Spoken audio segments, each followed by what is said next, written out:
So you say you don't have time to work out. Well, in this video, I'm going to show you how to do a full body kettlebell workout whilst also cooking a delicious spag bowl. And the point I want to make with this video is twofold. Firstly, you probably can squeeze in a workout, or at the very least, some kind of movement and exercise into a really busy day. And two, you probably don't need to do as much volume or sets as you think you do, especially to get the internal benefits, which we'll talk about a bit later.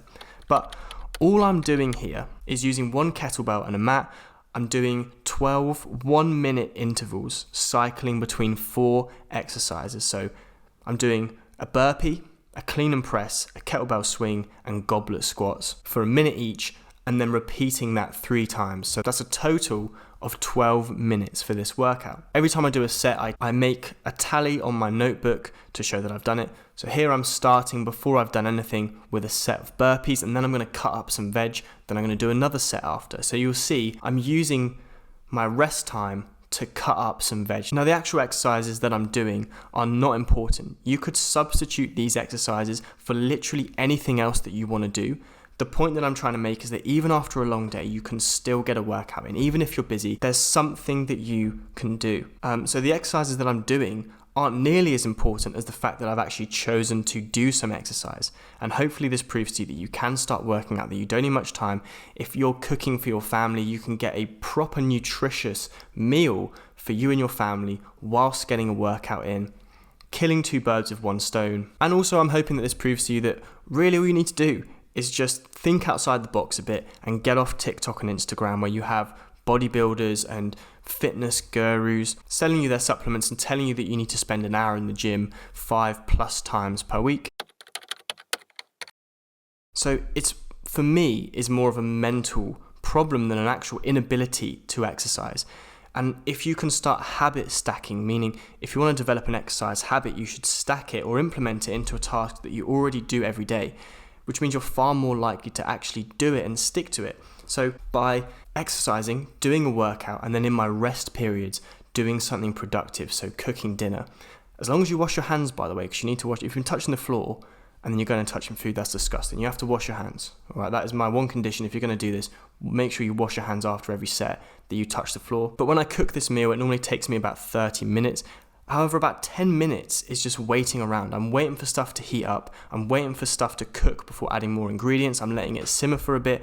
And I'm not a big productivity freak, but if you can utilize even 5 minutes of that waiting time to exercise, you're going to be ahead of most people. And if you can combine the 2 tasks, so when you work out, you need to rest. You can't just do a 12-minute straight workout unless you're an absolute animal. So you can use that rest time to do dinner, and then you can use the time when you're not cooking dinner to do another set. So do a set, chop something, repeat. When it gets to the actual cooking part, it gets a bit riskier. You'll most likely have to have more time between your sets, and that's fine. This is a workout that is done when you otherwise would have done nothing at all. So we're not gonna get caught up in the small details here, like rest time. I personally don't care. Your first priority here is do not fuck up dinner, and your second priority is get a workout in. And if that means you take 5 minutes to rest while you're trying to put the beef in and make sure something doesn't burn, so be it, that's fine.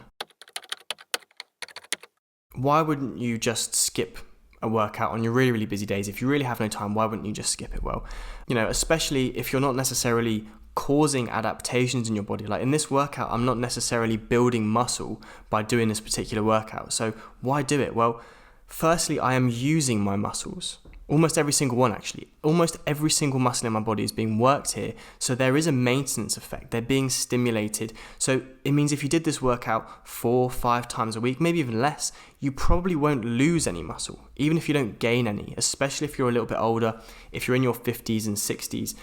One of the most important indicators of longevity going into your 70s and 80s is how much muscle mass do you have? How much muscle mass can you maintain? So even if you can't build new muscle, if you can maintain it, you're going to have a much better time of it come 70 or 80. If you're lucky enough to make it into your 90s, that'll carry over there. How much muscle can you maintain? And doing some kind of workout like this 3+ times per week will help you maintain a large majority of your muscle mass. Because I'm using my muscles, there's something else happening here. They're using excess glucose from my blood. If you're worried about your blood glucose, the best way to do this is to do some kind of high intensity interval training, do some kind of exercise to remove that excess sugar from your blood. And there's the additional benefit that if you do this before eating, you're going to become more sensitive to insulin, which means your body can better deal with the sugar or the carbohydrate that you're about to give it when you eat dinner. What else is happening? Well, I'm burning calories, I'm sweating, my heart rate is going up. I'm not particularly interested in muscle growth here, although if you are, you could adapt this to do more resistance-focused exercises. I'm getting out all my stress and anxiety from the day. I'm releasing feel-good hormones. I'm using my body properly. I'm not taking it for granted. You should see, in my opinion, you should see the body you have and everything inside, all of your organs, all of your blood vessels, your heart, everything as something that you are responsible for taking care of. This workout is not just to benefit you. If you live with people, if you have a family, if you have a wife or a girlfriend, or you live with your parents still, whatever the case may be, you taking the time to actually do this, having the discipline to actually do this, yes, it benefits you. Of course it benefits you, but it benefits them as well, because if your mood is improved, that's good for them. That's good for the people around you. And this definitely improves your mood. Yes, it sucks. Look at my face here. I'm not having a good time. I want it to end. I want this minute to be done. But afterwards, you feel so good that you did it. You feel proud of yourself. So even if you're not in shape, even if you're way out of shape and you're kind of so far from where you want to be, just taking the 12 minutes or even 6 minutes out of your day to do a workout like this whilst you're cooking dinner is a fantastic use of your time, because it's not just the physical benefits that we need to think about. There's other benefits. There's more to training than just the physical benefits. I talk a lot about modern fitness having this obsession with muscle mass, but beyond that, there's more. There's mobility, agility, balance, endurance, longevity. But then even beyond that, there's some stuff that you should worry about. There's some stuff that is beneficial for you. A lot of people out there are stressed. Maybe they have a stressful job. Maybe you're stressed about money. You're stressed about family. You have a lot of stuff to do. A lot of stuff on your plate. What's the best way to relieve stress? Is to do a high intensity workout, to sweat, to get your heart rate up, to feel like you've accomplished something. And it has a knock-on effect to sleep. It has a knock-on effect to calories. If you are overweight and you did this every day, you're probably burning an extra 200, 300, 400 calories from doing this kind of workout every day, which means that potentially, even if you didn't change your diet, you could lose weight. And imagine now you did this and you changed your diet. You could lose the weight that you want to lose far more quickly whilst feeling good about yourself, whilst feeling like you're accomplishing something.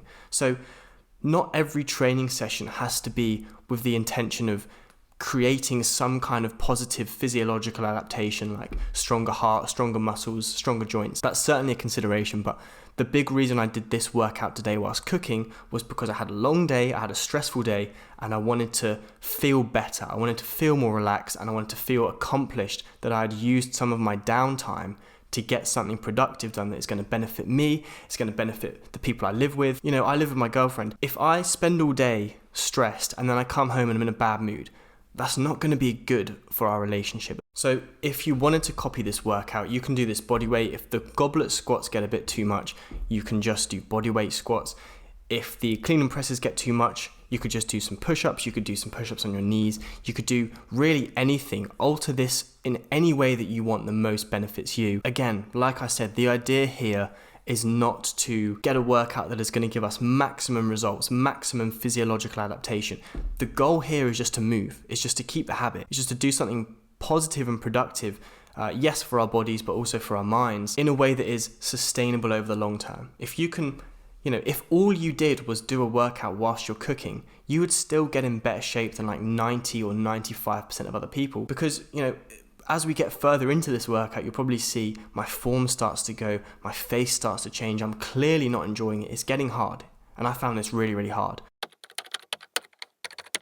But let's talk about why I actually chose to do the exercises that I did choose. So burpees, the first thing, that's a full body movement. There is some muscular demand during burpees, but most of it's cardiovascular. It's high intensity, so it's not something you can sustain for long periods of time. But for a minute straight, it's brutal. If you can't do a minute and you still wanted to do burpees, maybe try 20 seconds, maybe even 10 seconds, or still do a minute and just do as many as you can. It's fine if you take long breaks. The idea here is not to maximize the minute unless you can. The idea here is to do something to move and to get going. The second exercise, kettlebell clean and press.